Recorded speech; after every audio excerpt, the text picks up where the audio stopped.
Morning. How are you, Lisa? I'm well. How are you? I'm doing fine, thank you. Yeah.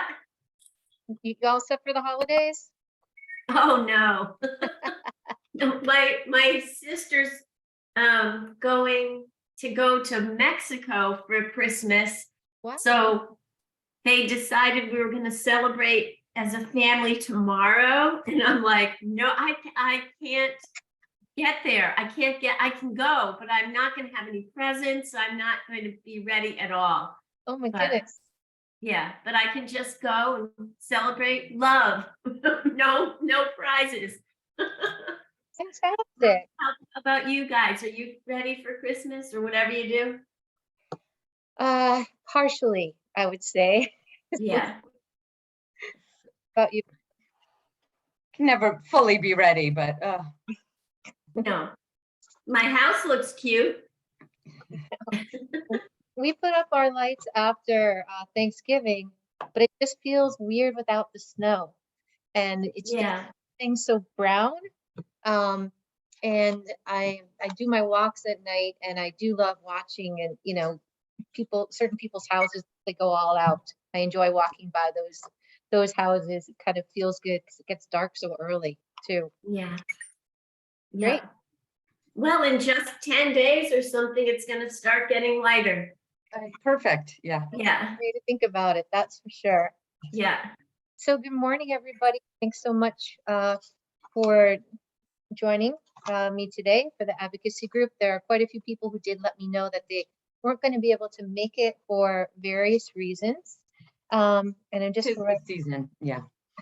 I'm just going to put up a note about the event that I just sent to folks for next week to talk about.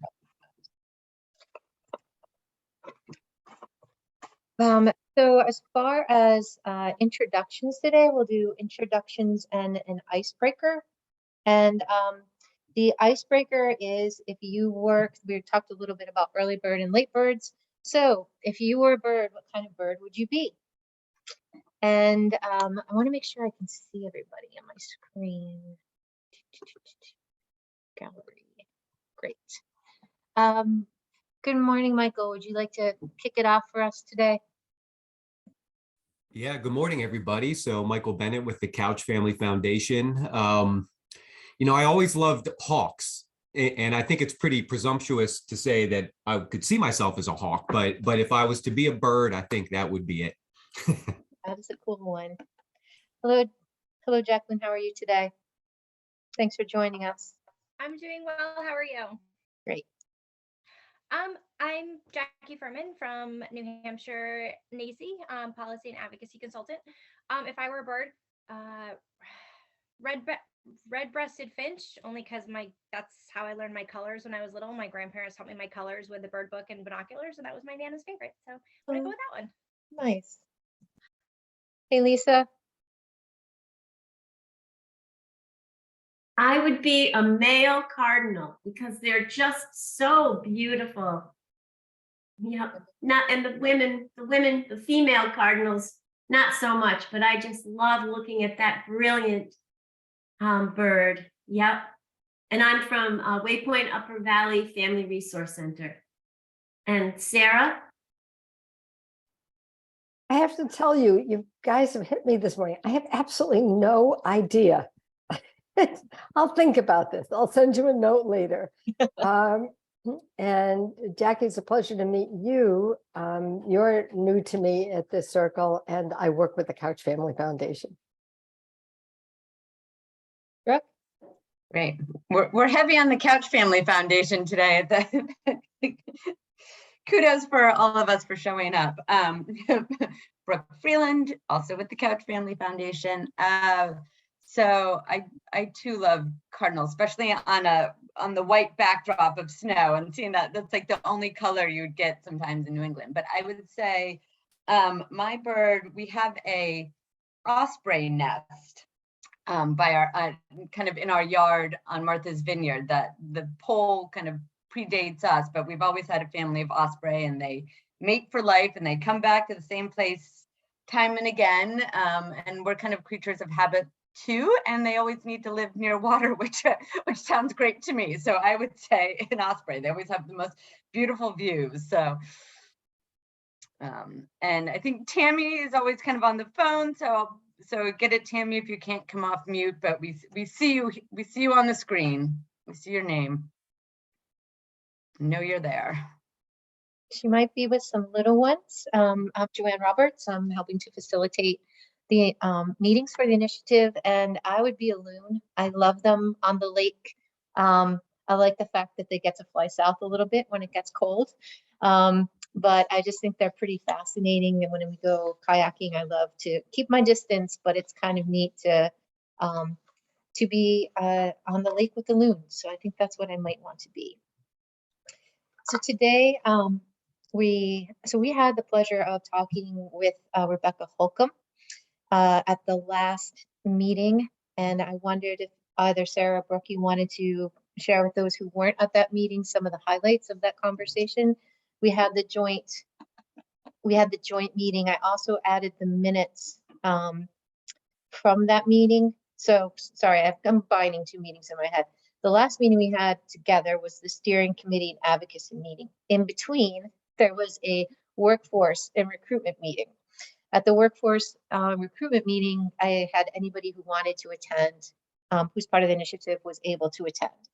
So what I wanted to mention is that we did have that conversation with Rebecca. I will push the minutes out. And it was a great conversation in the sense that she really wanted to hear from people in the field. And I think I know what I took from that is she definitely has a lot of background and experience and was able to, I think, talk about the issues. And it came across to me, I don't know others who were at that meeting, that she was going to keep this as a priority moving forward. And it was really great because Tammy connected us with Rebecca. And are there other highlights or things that other people took from that conversation that we had? It was for about an hour. Yeah, and I wasn't part of the conversation, but just to step back for those who aren't familiar, she's a state senator in Vermont, correctly? And her district is, no, she's a state rep? Rep. Yep. And Norwich, Thetford, Stratford. But she also was formerly the Secretary of Education for the state of Vermont. Mm-hmm. Were there other pieces? I just did a brief overview and I wrote a note to send those minutes out to everybody to be able to read. Was there any kind of follow-up or next steps from the meeting? No, I did write a thank you note to her for attending and taking the time to be with us because her schedule is so busy, and to please keep us in mind as a resource. She talked a bit about using this group as a group if legislation is going forward to have different people look at it. She talked a bit about, and I'm not that familiar with Vermont, and I'm learning about ECE. I think it's Act 116. Was that the one that's universal preschool? And perhaps how that may have impacted in a negative way ECE providers. And if perhaps other people had a chance to take a look at it first and provide input, it might have had different language in it. So she did talk about using this group as ideas come up or as legislation comes through, as just another lens, different group of people looking at it to catch things. So I thought that that was very positive that she saw us as that kind of a group to relate to and with. But there wasn't specific action steps that she asked us to take. I think she's going to have to kind of walk in the weeds for a bit and find out all the ins and outs of this new job that she just took on. Michael, did you have other things that you wanted to add? I was just going to clarify, it's Act 166 for the universal preschool. Yeah, I mean, just a couple reflections. I mean, clearly she's knowledgeable about the sector and the issues affecting the sector. She understands the financial models that sort of dictate early childhood providers and some of the challenges of those models. And I think one of the things she said that really resonated with me, because it's something I believe dearly, is that when you think of supporting the early education sector, you really have to think of the 0 to 5 as a continuum, right? And I think part of what she was saying about preschool is that, you know, the way that the financial models work, and I know a lot of you know this, but just to reinforce it, is because the cost of serving 0 to 3 is so much higher for providers, often serving preschool kids helps supplement the budgets, right? Because you can end up making a little bit more money serving preschool kids. And when states kind of build down from K-12, which is often the case, right? You go with kindergarten and then you build out pre-K. Often that has an impact of community-based providers and inhibits their ability to serve 0 to 3 effectively. So this idea of keeping our vision on that continuum is super important. So part of what that was raised during the time that 166 was in consideration, but the pushback that came from others was that because it was a mixed delivery model, some of the pre-K being in the public school system and some of it being with the existing providers, that it would be okay. And that has not proven to be true in any other state where they've done pre-K. I mean, there always has an economic impact on the infant and toddler resource pool. And I experienced exactly the same thing at a meeting in New Hampshire yesterday, where even the advocates were saying, oh, if we get to do this in New Hampshire, it's going to be a mixed model, so the financing will be okay. And I was just left saying, no, it won't be. And that's short-sighted to not look around you as close as Vermont and realize that while it's an improvement to have pre-K, it's not without a consequence. So Joanne, yeah, it was, I mean, Rebecca might not have heard some of that concern that was being expressed at the time that legislation was in play. But it was expressed and there was pushback. What was the meeting that you attended yesterday that topic came up? Oh, yesterday, Dartmouth Health created a symposium that was held down at the Center for Politics at St. Anselm College, and they were addressing a variety of basically social drivers of health types of issues that are related to health, the social drivers of health that then have and acknowledging that there's always a political dimension to all of them. And childcare was one of the topic areas that they had a session on at that event. And New Futures were participating, and Michelle Merritt was there, and Rebecca Warkowski and Christina D'Alessandro from the New Hampshire Charitable Foundation, whole lot of other people. There were some providers actually there that I was delighted to see. Chris Eamon from Boys and Girls Club was there. There were probably over 100 people there, easily over. I have to think about it. There may have been as many as a couple of hundred people there. That's great. I'm really glad you attended. Thanks for letting us know about that. She was on the panel. She was a participant, not just an attendee. So yeah, grateful that Sarah could share about childcare on the panel. Yeah. So we did have that conversation with Rebecca. That was a kind of a bit of a starter. And then, and I apologize, I got those two meetings confused. Then we also had a combined steering and advocacy meeting. And Sarah and Brooke, the minutes I attached below. Was there anything that you wanted to mention in particular that we took from that meeting? I thought it was a great kind of very in-depth update from Vermont and their legislative agenda and kind of their outlook for the next couple of years, which I thought was helpful. I know Drake sent us her PowerPoint slides. I don't know if it's possible to, I don't know if they were in the minutes or not, or if we can share those with the group. Sure. I will do that. Which was a good overview. It was.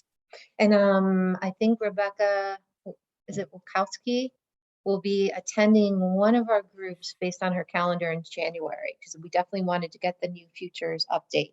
So I did make a connection with her. And then Sean is unable to be here today. Sorry, my phone's gonna ring at work.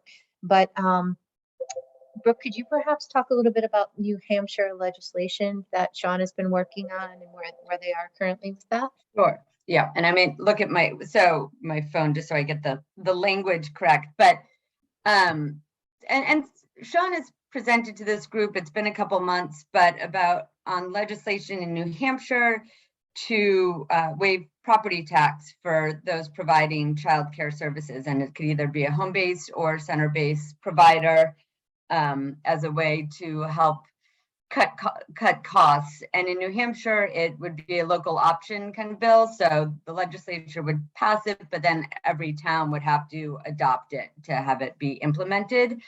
Sean doesn't have, I think he's talking to people about getting a sponsor, but we don't have a bill number yet.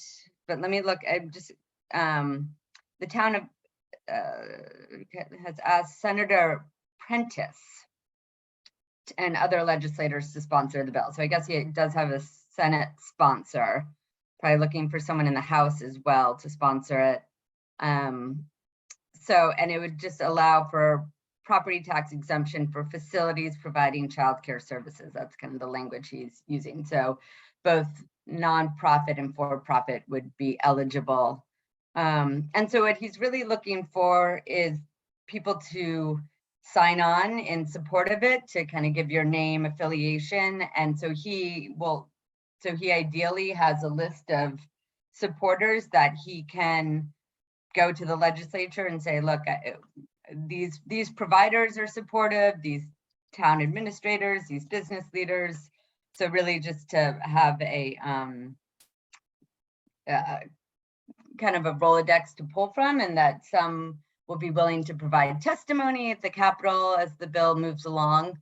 But he's gonna put together a one-pager, and to then have all the names and kind of affiliations on that one pager will be really impactful.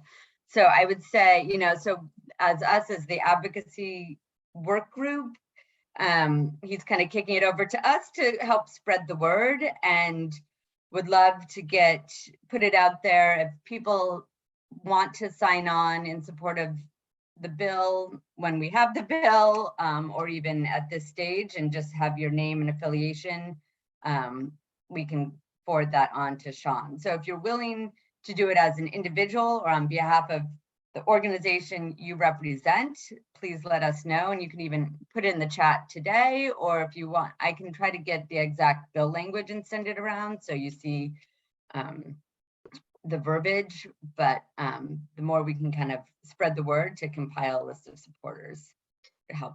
How would it be helpful if I circle back around with Sean to get the language that he wants to push out, and then push it out to the I got that from him, and I might be able to cut it and paste it and stick it in the chat. Yeah, is it the email that he sent you, Sarah? Yes, that Okay, was the so- language he suggested that we use. Okay, well, here, I have it. I can read it verbatim, but and then I can try to put in the chat. Two things. Sarah Jackson with Vital Communities is sending this out to all the corporate council members on Tuesday morning, timing it so it fits in between other requests of the corporate council, to get names of folks who would be willing to to sign in on this, and also testify when the time comes later on in the season. And I did get to speak about it at the symposium yesterday, and there was an amazing level of enthusiasm about it, just, from folks who were there. Right. I think because it's small and tangible. Yeah. And there was enthusiastic response from the providers who happened to be in the room. Yeah. Great. Yeah. And, and then it's kind of an equity issue too, once, if and when the bill is passed, just to educate communities about the true cost, and the costs aren't significant to municipalities. So just to ensure that those who don't have as much property tax revenue still opt in, because those are the smaller communities and providers that could really benefit. Great. So if I can get that language, I can also put it up on the listserv that we have. And I'm thinking about the names that were involved in the symposiums that happened in November 2021 that you put together. Maybe I could reach out to those individuals and let them know about this legislation coming through. And maybe some Yeah, of I think you can let people know it's coming. It'll be helpful once we have an actual bill number, because then, so I would just, we can educate the group, but maybe wait until we have a bill number and sponsors to get, to really push for sign-ons. Sure. Okay. Thank you for that update. I don't think it's worth putting on, if you're talking to Rebecca at New Futures, putting it on her radar. I know we've talked to her about it in the past, but I don't think it's part of kind of their package around childcare that they're theorizing. So, but it should be. Mhm. She and Michelle Merritt were both in the room when I talked about it. Okay. Who is Michelle Merritt? They're aware of it. It's been discussed at the New Futures childcare campaign planning tables. Michelle Merritt is the executive director, president and CEO of New Futures. Oh, okay. Thank you. But yeah, I can I'll go to my email and I can put the language in the chat. Or the bill, the proposed kind of how he's talking about it. I had put updates just in case people were here. We haven't heard from Deli in a couple months, so I've tried to keep her in the loop. I will probably reach out to her individually, just kind of ask how she's doing and if there's any updates from SCAN. I don't see Drake or Emily here, but they did just do a big presentation. I was wondering, to put you a bit on the spot, Jacqueline, do you go with Jacqueline or Jackie? Jackie, unless I'm in trouble with my mom, and then it's Jacqueline. Well, I won't call you Jacqueline then. Would you do me a favor? Would you kind of talk a little bit about the work that you do? I would love to learn a bit more about it. Of course. Yeah. So the job that that I have right now was created back in May. And previous to that, I was a preschool outreach specialist for SAU 21 and SAU 90. So I worked under a McKinney-Vento grant, and I worked with families that were homeless or in transition find quality pre-K programs for their tiny humans, and then help them throughout all those barriers and process to get part of those programs. And then I started doing this job. So this has been, working with policy and advocacy. I have a field grant with New Futures, so I work with New Futures. Deli and I are actually putting together an early childhood education advocacy 101 training that is on December 14th, and then we're going to be doing an in-person training in Nashville on the 20th. I've been working with the Greater United Way of the Seacoast on FCC pilot program, working with Wonder School to try to get some family childcare centers open in our region, and seeing how that's going to work as a pilot, seeing if we can expand that as well. Let me see. I do some workshops and coaching. I have a background in child and adolescent mental health, so at times I go into childcare centers when they're having a little bit of some challenging behaviors with their tiny humans, and try to see if I can work with the teachers, work with the environment that's presented, and see if we can keep, little Timmy from trying to bite Cindy for the 5th time. you know, and trying to keep them within that center-based program so they're not expelled or suspended. Yeah, so that's kind of what I'm doing. And the job that I have too is kind of working with Maine AUIC, because technically in New Hampshire, we don't have an affiliation anymore in New Hampshire.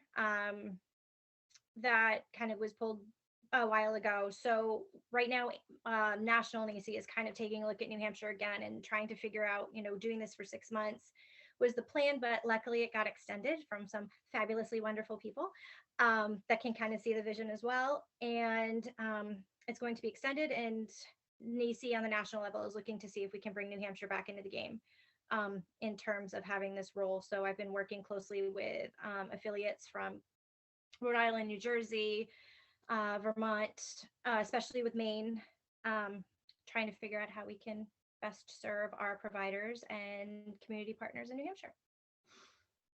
That's terrific. Wow, you have a lot going on, Jackie. But you know, I'm so glad that you're here. And if there's information, I wrote down the trainings that if you want to send them my way, I'd be happy to push them out on the listserv if you want me to. You know, Yeah, it's up to you, but trying to build that listserv. And I know people are reading it because I get a little note here and there saying, thanks for sending that and this. And so that's great, because part of my role is to try to get information out and be a bit of a hub for people. So if you want to send me any information, I'd be happy to push it out today. Might help. Thank you so much. Yeah. And absolutely. Jackie, I don't know if you get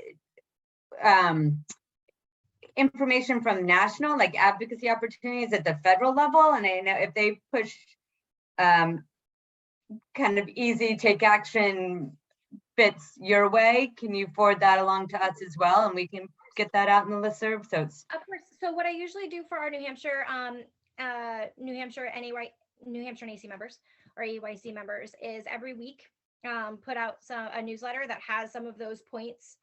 Would you like me to just include you on that email? So weekly yeah, updates? that would be great. All right, perfect. Thank you. I can definitely do that. One of the topics that has come up a bit is, so now that we are organized, we have our North Star, which is at the top of all of our agendas. What are any of you getting a sense of action steps that we should be taking over the next couple of months? Now, you know, we did talk with Rebecca. It seems like that kind of work's coming through. There's ways to support through Sean and the trainings that are coming up. Are there any other steps that this advocacy committee should be considering as far as lending a voice to what's happening in either Vermont or New Hampshire? I did want to mention, probably haven't had a chance to even look at it yet, but Tammy sent me a note from Let's Grow Kids about a meeting. I think it's next Friday from 8 to 9 at a place called something like The Space. I'm not familiar with where that is. Charlotte, you're nodding. Where is that? It's in Burlington, Vermont, somewhere. No, it's actually up in Bradford. It came from, I think the message came from Monique Priestley, who's a representative elect for that jurisdiction. Yeah, and I think it's co-sponsored by Let's Go Kids, and I think they did one sort of in the Windsor County area too. It's called the Space on Main, Joanne, and it is in Bradford. Okay. Is it It's a community space. Yeah, it's a co-working space, and they also put on, Monique is the owner or the operator of it, and she puts on a lot of different community events. Are there people that from either this and Monique is another person who I mean, she is as a new legislator like Rebecca. She's definitely, I mean, she's an exact peer to Rebecca in the next set of towns up. Great. I know that it is, you know, I just pushed that out before the meeting today, but if people are interested in attending, it would be great to have voices there so that we're spreading it. As I didn't know that connection between Monique and Rebecca. So that would be yet another section of people hearing from us. I will push that out beyond the advocacy group Tammy, did you want to talk a little bit more about that opportunity? I just wanted to say that I'm gonna see if I can make it. I don't know if parents are gonna be able to accommodate my request to open later or not, so I might be there. And that's why I wanted to reach out to this group to see if there was someone there that could represent us. I appreciate that. And I can put out to the larger group as well to see. What's the date again, Joanne? Was it the 15th, Tammy? I think so, yeah. I click out of my laptop. It's a new one. I'm afraid I won't get back into the meeting. So that's why I'm not. Yeah, 15th, 8 to 9 a.m.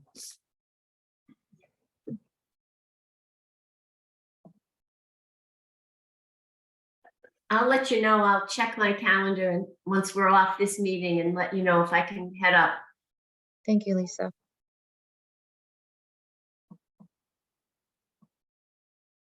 I'm gonna try to go as well. I have to check with my partner to see if he can manage school drop-offs. That's great. Wonderful. How about other action steps that maybe you've heard of opportunities, or I'm going to keep this as a topic for each of the meetings that we have, but I do know people are kind of itching to do something, and it's kind of figuring out how best to navigate and what opportunities come up for us to be able to do that. Jackie writes, one of the things that she wanted to add, it's in the chat, that providers that I work with or are able to work with do not have to be, is it NACI? Is that how you pronounce it? Thank you. Accredited. If they want support in doing so, it would be I'd be happy to help. If they do not, that is okay as well. NACI really wants to support quality in the field regardless of affiliation. So that's great to know. And I'm trying to scroll down to Brooke, and Brooke writes, thanks, Jackie. Other thoughts or ideas that have come across your plates for ways that we can become involved? I also wanted to let this group know, I think I mentioned it briefly once, that Early Childhood Day at the Legislature in Vermont is happening on March 15th. So it's a ways out. But I have already indicated to my parents that I'm going to be closed and I will be attending that day, and love to have other members here attend as well. What does that look like, Tammy? And will they be sending some more official document that I can push out, or? Didn't the Alliance have something that, do you know, Michael, did the Alliance have something that they pushed out? Do you mean the Alliance for Early Success? Which?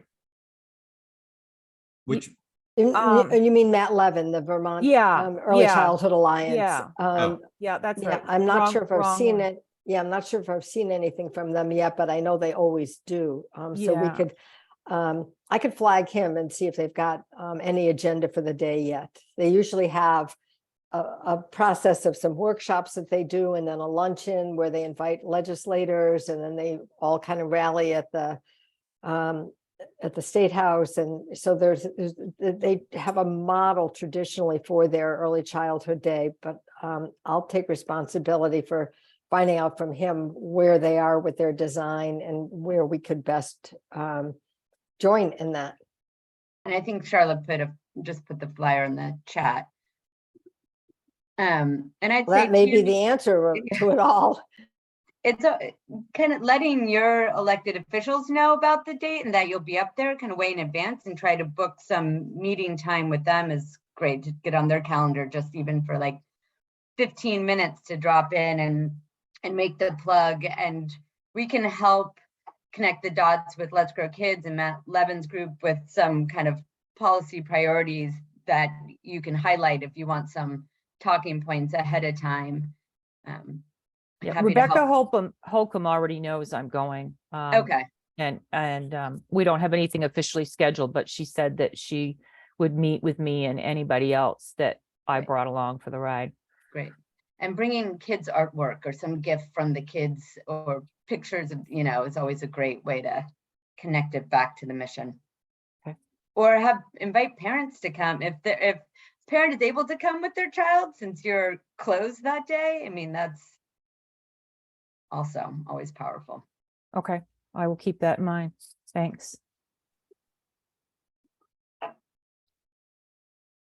I was also just going to add that the Agency of Education in Vermont has just put out a press release saying that they're going to establish a family engagement council. And, you know, I think it's the intention is more behind sort of elementary, middle school, high school families, but they do in the application, there is mention of early childhood education as well. So I filled out the application, but I think they're only going to take like 15 to 18 parents or something. So Well, that's great that you offered your time to do that. You might have heard that we were one of the schools where there was the hoax in regard to a mass shooting yesterday. And so I'm going to skip out for a minute. I've gotten 2 calls and I just need to make sure there's not an emergency that I need to respond to, and I'm not getting back to my folks to decrease the stress. But the next topic that we're going to talk a bit about was in a way of advocating is April 2nd through 8th, the week of the young child. That's going to come up pretty quickly. So I'll hop out, make sure it's not an emergency. If people want to maybe brainstorm a little bit about that, I can pick it up from the minutes. I'll be back as soon as I can. Appreciate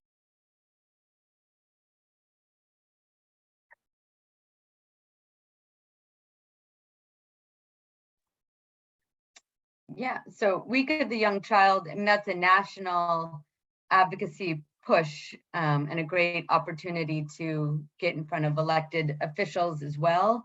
I don't know if Jackie, if NAYC is doing anything, or the Vermont chapter or the Maine chapter is doing anything that we can. I know last year in New Hampshire, Amy Brooks kind of made some signage to put in for providers to put in their window about it, but it's a really great way to elevate the conversation more at the state capitals in the legislature. So again, like doing Capitol visit days, and not to recreate the wheel, but if there are, you know, if Let's Grow Kids or anyone in New Hampshire is already doing something, if we can tag on to that, I think would be great. Yeah, NACI definitely does something on a national level. They've got something that they're working on.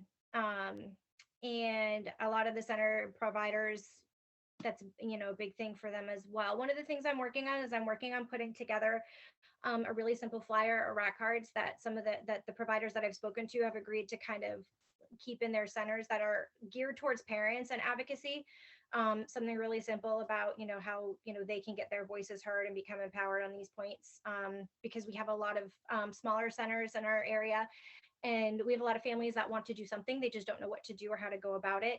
And sometimes these big advocacy 101 trainings can be extremely overwhelming, especially when you have tiny humans running all over you and you're trying to pay attention to everything going on.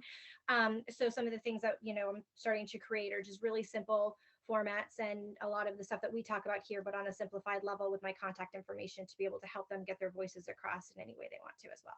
So I'm starting to, my goal is to try to get those out and done by that time frame. That's great. Yeah, and I think it's worth, yeah, and so keep send those our way too, and we can help amplify and push them out to this cohort. Yeah, and I think it's worth checking in with the statewide advocates on both sides of the river just to see what they have planned for that week and how we can piggyback off of that. I have people both in Let's Grow Kids and VACI that I could reach out to via email to ask them what their plans might be. Do you want me to do that? And yeah, okay. that would be great. Thanks. Tammy. And then just forward any responses to who would I forward it to? I can be Joanne. Joanne? Sure, I'd be Okay. happy to. I All can right. begin to create like 2 documents, Vermont and New Hampshire, and kind of fill information in as I receive it. And then I can share it out to the groups and say, hey, do you see a way that we can support these efforts? So that'd be great. Okay. Thank you. Yep.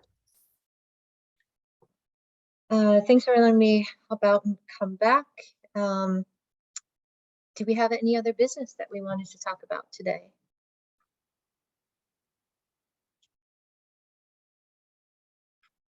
Okay, I have our next meeting date is actually in the new year, and I kept it as 2022 instead of 2023 because it's going to take me a while to remember to do that. But it is on Friday, January 13th, 2023. I hope you all have a wonderful weekend. If I don't see you in the other committee meetings that I'll be facilitating, I hope you have a wonderful holiday and a happy new year, and hoping to get some snow up here pretty soon. Take care, everybody. Have a great day. Thank you. Bye.